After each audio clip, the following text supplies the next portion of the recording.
Hello, my dear children.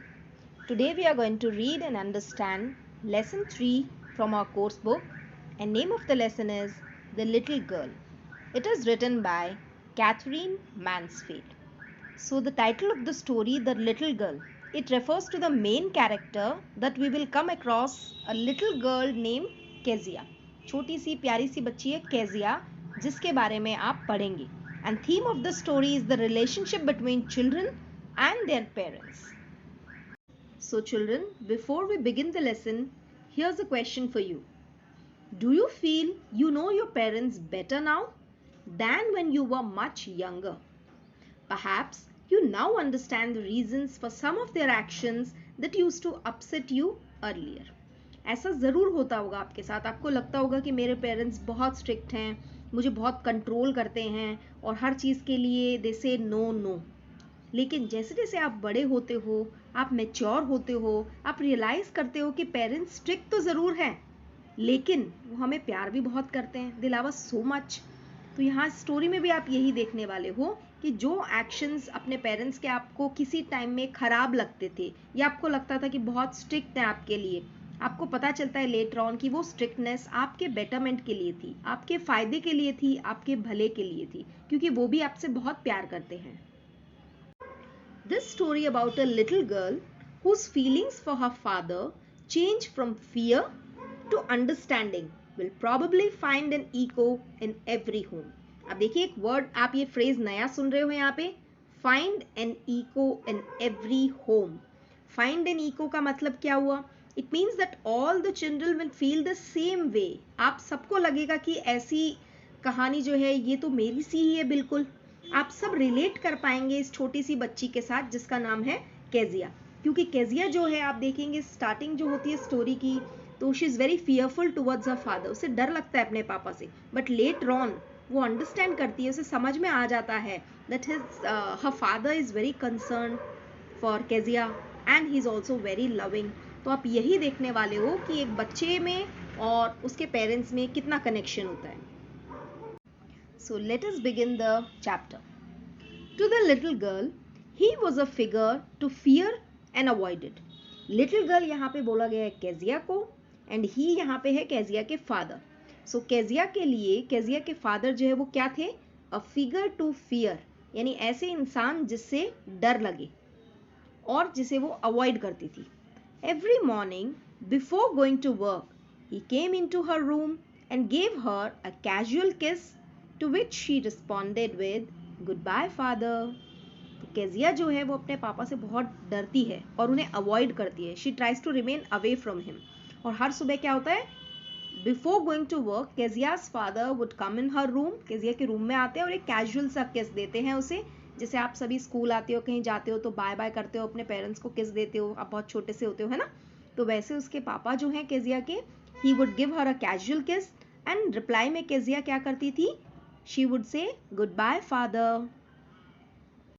And oh, there was a glad sense of relief. अब यहाँ पे glad sense of relief, glad का मतलब खुश होना, sense of relief यानी relax feel करना, feeling relaxed. When she heard the noise of the carriage growing fainter and fainter down the long road.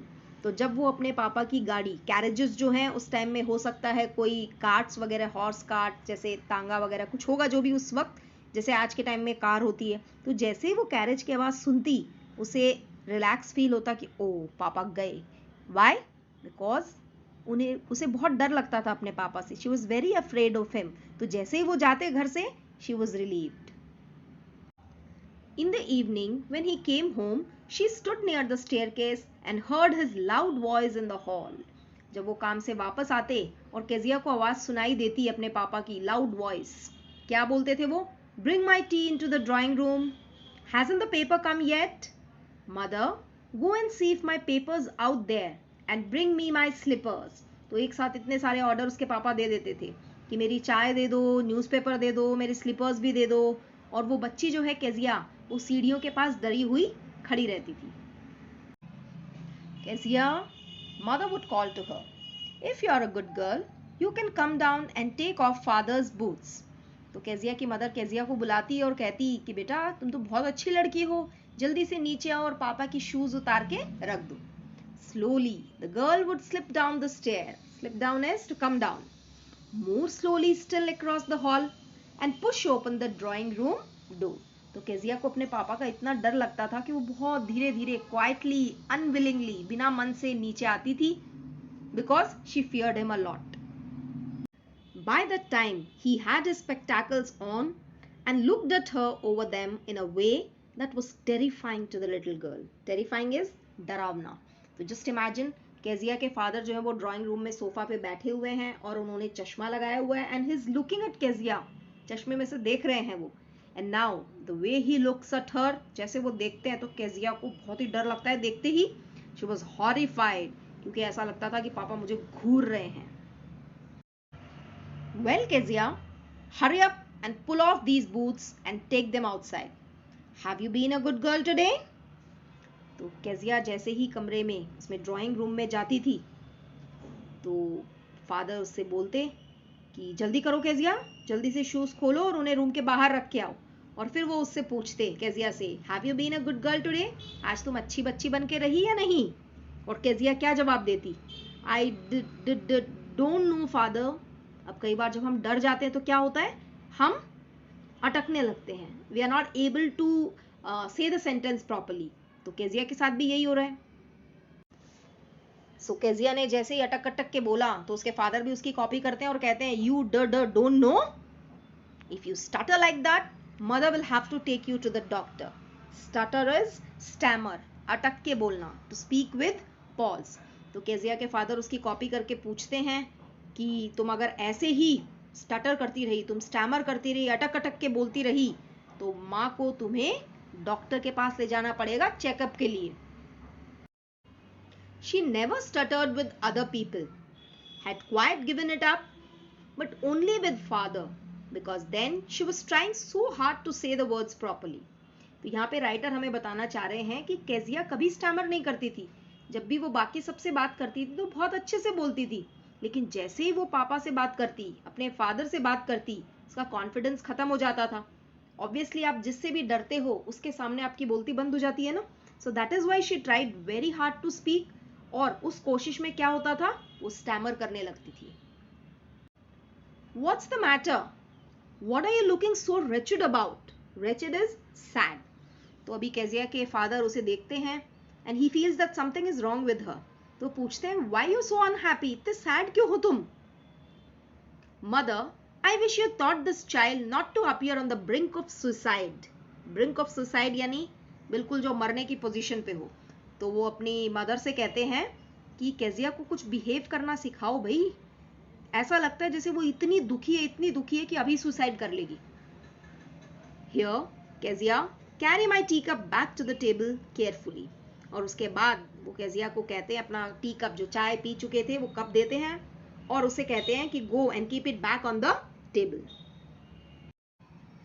He was so big, his hands and his neck, especially his mouth when he yawned. Yawned का मतलब पता है बच्चों आपको? उबासी लेना. Thinking about him alone was like thinking about a giant. तो यहाँ पे केजिया की फीलिंग, उसका विजन बताया गया है. उसे लगता है उसके पापा कितने बड़े हैं, so big, जैसे कि कोई जायंट होता है. तो राइटर यहाँ पे कह रहे हैं कि केजिया जो है उसको लगता था कि उसके पापा के हैंड, नेक सब कितने बड़े बड़े हैं, स्पेशली माउथ. और जब वो उबासी लेते हैं, यौन करते हैं, तो उनका मुंह एकदम केव जैसा, गुफा जैसा हो जाता है. तो ऐसा लगता है जैसे केजिया को अपने पापा जो हैं एकदम मॉन्स्टर जैसे लगते हैं. On Sunday afternoons, grandmother sent her down to the drawing room to have a nice talk with father and mother. So Sunday का इनका रूटीन क्या होता था? During the afternoon, केजिया की जो ग्रैंडमदर है वो केजिया को कहती थी, जाओ बेटा ड्राइंग रूम में और अपने पेरेंट्स के साथ थोड़ा टाइम बिताओ. यूजुअली क्या होता है, जब दादी वगैरह साथ में होते हैं तो बच्चे most of the time they spend with their grand parents. तो यहाँ पे वो अपनी दादी के साथ ही ज़्यादा रहती थी. सो ग्रैंड मदर उन्हें संडे को कहती थी, उसे केजिया को, कि जाओ और अपने पापा मम्मी के साथ बैठो, have a nice talk with them so that you can get together well. But the little girl always found mother reading and father stretched out on the sofa, his handkerchief on his face, his feet on one of the best cushions, sleeping soundly and snoring. तो यहाँ पे हमें साफ साफ पता चल रहा है कि केजिया जो है she is feeling a bit neglected. ऐसा लग रहा है उस पर कोई ध्यान ही नहीं दे रहा है। जब दादी उसे संडे को भेजती थी ड्राइंग रूम में अपने पेरेंट्स से मिलने के लिए, to have a nice talk with them, तो वो क्या देखती है वहाँ जाके कि उसकी मदर तो बिजी है पढ़ने में, कुछ पढ़ रही है, वो रीड कर रही है, और फादर बिजी है सोने में और खराटे मारने में। Snoring means sound during sleep, जो खराटे जैसे हम बोलते हैं। सो केजिया जो है अपने पेरेंट्स की इमेज जो है शुरू से ऐसी है उसके दिमाग में, क्योंकि मोस्ट ऑफ द टाइम जब भी वो ड्राइंग रूम में जाती है अपने मदर फादर के पास, तो कोई उससे बात करने के उसमें नहीं होता है। मदर अपने काम में बिजी है, फादर अपने काम में बिजी है, all are busy with their work. She sat on a stool, gravely watched him until he woke and stretched and asked the time. तो क्या करती वो ड्राइंग रूम में जाके, she sat on a stool, एक stool पे बैठ जाती, and gravely that is seriously watched him, him याने फादर को, बस बैठ के अपने फादर को स्टेयर करती रहती, देखती रहती। क्या देखती वो? until he woke and stretched, stretch यानी जब हम सो के उठते हैं तो अपनी बॉडी को पूरा ऐसे स्ट्रेच करते हैं, खिंचाते हैं, तो वो देखती उसके पापा ऐसा कर रहे हैं। देन लुक्ड एट हर, और उसके पापा जैसे ही उठ के स्ट्रेचिंग करके और फिर बैठते, तो क्या कहते? Don't stare so Kezia, you look like a little brown owl. Kezia के फादर जो है वो केजिया को किससे कंपेयर कर रहे हैं? एक छोटे ब्राउन आउल से। वो कहते थे कि केजिया इस तरह घूरो मत, जब तुम घूरती हो तो ऐसा लगता है जैसे कोई भूरा सा उल्लू, ब्राउन आउल जो है वो स्टेयर कर रहा है।